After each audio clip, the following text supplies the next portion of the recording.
It's hammer time!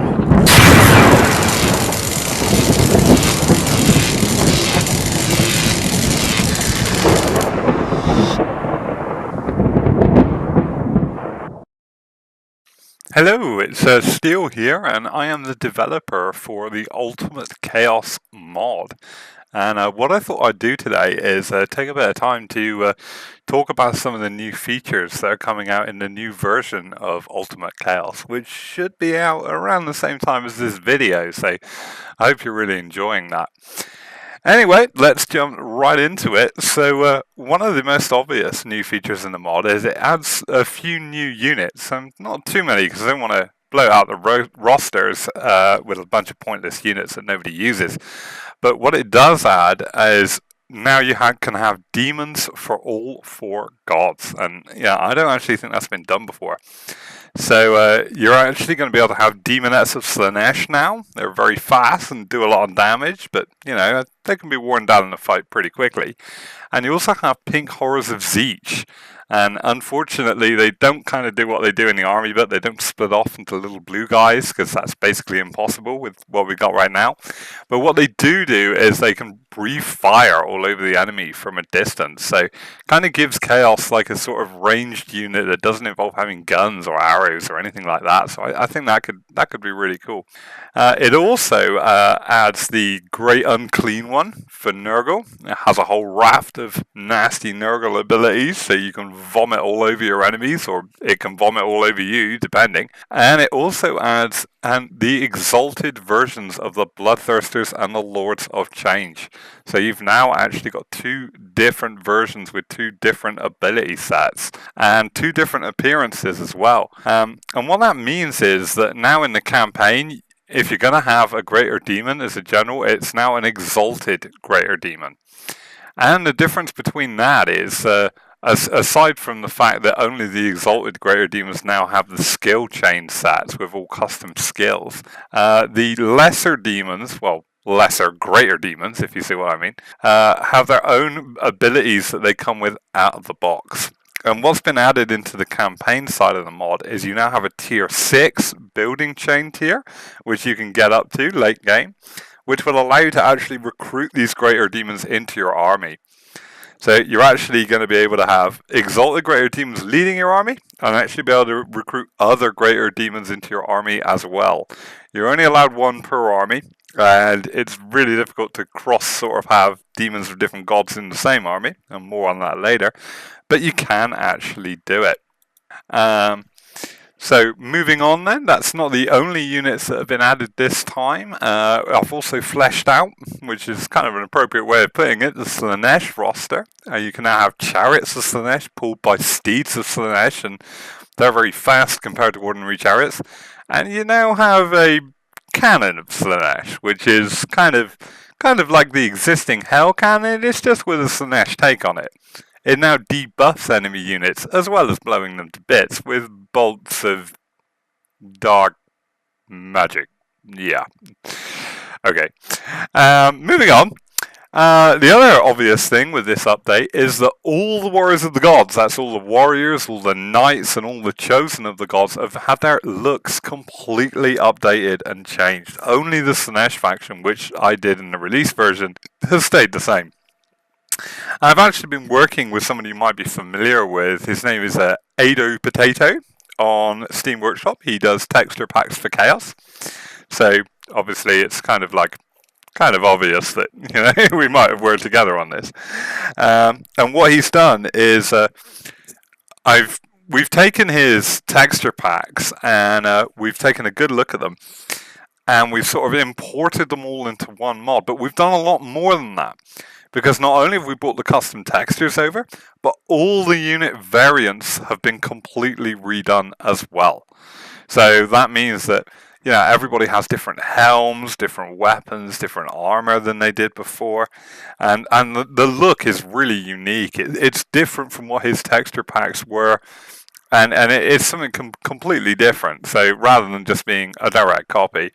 And what's even more exciting is been working with him over 2 weeks, tweaked a lot of the textures, added some new textures, made a lot of changes, overhauled a lot of stuff, and basically it's going to look really nice. And you should be seeing now actually some preview of some of the new units. So all the heroes and lords been redone, all the warriors of the gods, knights, special god units all been redone too, and the demons have been redone as well, with the bloodthirsters, bloodletters all getting a facelift. So looking really good. We do actually plan to retexture all the cultist guys as well, and some of the other more miscellaneous units, but that's going to be after this update. Otherwise, you'll be waiting at least another 2 weeks. The whole look of the mod has changed, because I really don't like utilizing other people's assets, especially, because you should really try and do it yourself. And I'm hoping to upload a couple of mod tutorials to help you guys out with that, help you work on your own mods or get your own ideas into game, which I think would be really cool. And I'm planning to post them up on my YouTube channel. So what kind of thing do you guys want to know, I guess? And then maybe I could look at doing something about it. Anyway, moving on to what's new in this mod, we talk a little bit about the campaign. One of the criticisms of the release version is that there were no mounts for any of the characters. And again, it's something that didn't get added in that version because there simply wasn't time. I mean, in order to get that version like it is now, you guys have been waiting until now for it to be out. So it was good enough to release at the time, but now I think it needs a facelift. So one of the things that's added in this version is mounts in the campaign for most of your lords and heroes. So that's pretty cool. And there's even mounts in there for Sigvald as well, so you can put him on a Chaos Steed with nice Slaneshi looking armor, or you can go one up and actually give him a Steed of Slanesh too, so he runs around the battlefield looking really fast and really, really poncy, which kind of fits for him. So that's really exciting as well, I think. So again, moving on. All the spells and abilities have been tweaked in this version. They were still very sort of mishmash in the release version. There were some really silly ones. And so they've gone, like Infernal Gate, that's completely gone now and been replaced with something far more, cooler and fairer. The damage values on a lot of spells have been tweaked quite a bit. And that kind of leads into something else I want to talk about, which is custom battles. The original release version that you guys have been playing was designed to play a campaign game. And I stumbled across a YouTube video about a month ago done by Turin, actually. I don't know if you're familiar with him, but if not, check out his YouTube channel because he does a lot of cool battle videos, and he's featured Ultimate Chaos on there a few times. And it made me realize that the release version of the mod, people were playing it custom, and it wasn't designed for that. So there were a lot of flaws in that version, all of which have been corrected now. So there's been a lot of bug and balance revisions to a lot of the units specifically aimed at custom battle players. All the units have had a balance overhaul anyway, but one of the cool things now is that when you go into a custom game, you no longer have to just have greater demons as generals. So you can now have, say, a Lord of Khorne and still take a Bloodthirster in your army now. You can't have like 20 Bloodthirsters because that would just be silly, but you can now actually, you don't have to have the greater demon as your general if you don't want to. So if you're making a video about, say, a cool thematic battle you want to have and you want to have a Bloodthirster in it, you can now have whatever lord you want as well. So Archon can now go into battle accompanied by greater demons, which is pretty awesome. And if you want to go the whole hog, you can have exalted greater demons as your generals. They got access to a lot more abilities. In the case of the Lord of Change, he's got 3 full spell lords at exalted level.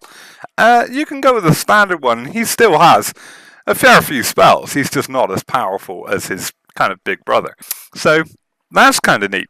And all the abilities and spells now have proper descriptions and proper tooltips so you can easier tell what they do. And you can toggle them all on and off in custom battles. So you can really customize your heroes and lords in custom games now. So if you don't like an ability, think it's a little too ridiculous, you can just toggle it off. So, win-win scenario there. It leads me on to one of the other points, which is about it's all had a bit of a facelift. So Khorne and Slanesh have had it in this version, where I've redone all their unit icons for All their sort of icons in game are redone, their portals are redone, and their load screens are redone. And Nurgle and Zeech are coming with the next update. So everything is going to end up looking a lot more uniform and a lot nicer instead of this kind of mishmash of icons. I mean, like they were all redone for the first version anyway, to replace some really ugly ones, but now they're getting redone again, and hopefully you like the new look. But yeah, it doesn't really affect the game. But going back now into the campaign, another thing that you guys talked about a lot that you weren't very happy with was the upkeep. And, because there were so many different ways of reducing it that needed looking at. I've completely overhauled that. So I've changed the upkeep on the level of the building levels, the skill levels, and the technology levels, the three things that generally reduce upkeep. Upkeep for everything has been tweaked, generally upwards, but there's a lot more to it than that. As well as like tweaking all the abilities that reduce it and kind of playing around with the values of the upkeep. What you can now do is there's a new mechanic in the game whereby what it does is if you have god animosity between the different gods, so the different gods are rivals of each other. So if you have a Khorne Lord leading your army, what that does is it helps to reduce upkeep for all Khorne followers, which kind of makes sense because they'll kind of gravitate towards following this guy. However, if you want to recruit some Zeech units into the Khorne Lord's army, Khorne's chief rival is Zeech, you can do it, but the upkeep cost on all Zeech units will be radically increased because the general is Khorne. And that applies to all the other gods as well. So it's just that you have a chief rivalry between like Khorne and Zeech. So you can have Slaanesh units in the Khorne army and they'll still be more expensive as if they were in a Slaanesh army. But if you have Zeech units, it just compounds that and makes it even worse. And what compounds it even further is Greater Demons. Greater Demons have an even bigger rivalry than the Mortals do. So let's say you have an army led by an exalted Bloodthirster, and you recruit a Lord of Change into it. The upkeep on that Lord of Change is going to be ridiculous. However, it does allow you to do basically short-term alliances where you can recruit units for, say, a couple of turns, but you're going to have to disband them all before you go bankrupt. So it kind of allows you to do short sort of fleeting alliances between like the different gods, which kind of makes sense following the lore. The cool part about it, though, is if you really want to mix your army up, you can just have an undivided lord, or even better, have Archon the Everchosen. Archon basically unites all chaos together. So with Archon as your general, you don't suffer from the god rivalry. He can have units from every god and suffer no upkeep penalty. However, he doesn't reduce the upkeep for any god either because he's not specifically aligned. So if you want to do a Khorne-themed army, you can do it. If you want to do a Zeech-themed army, you can do it. But if you don't want to do half Khorne, half Zeech, your upkeep's really going to suffer unless you go an undivided lord. I think that's a pretty cool mechanic, and I hope you guys will agree. I'm not going to talk about absolutely everything that the mod update overhauls because, like the changelog's like 2,000 words. I think that covers most of it. One other important thing to note is that the Chaos factions are being redesigned with roles in mind. Like before, they were kind of all over the place, and they're all sort of kind of do different things, almost like 4 different separate armies. But now it's starting to get more uniform and streamlined. And like, for example, the Khorne units now have a heavy focus on anti-infantry, but they don't really have a whole lot of anti-large or armor-piercing or something like that. Whereas the Nurgle guys, much more proficient about bringing large targets down with all those poison weapons and diseases they've got.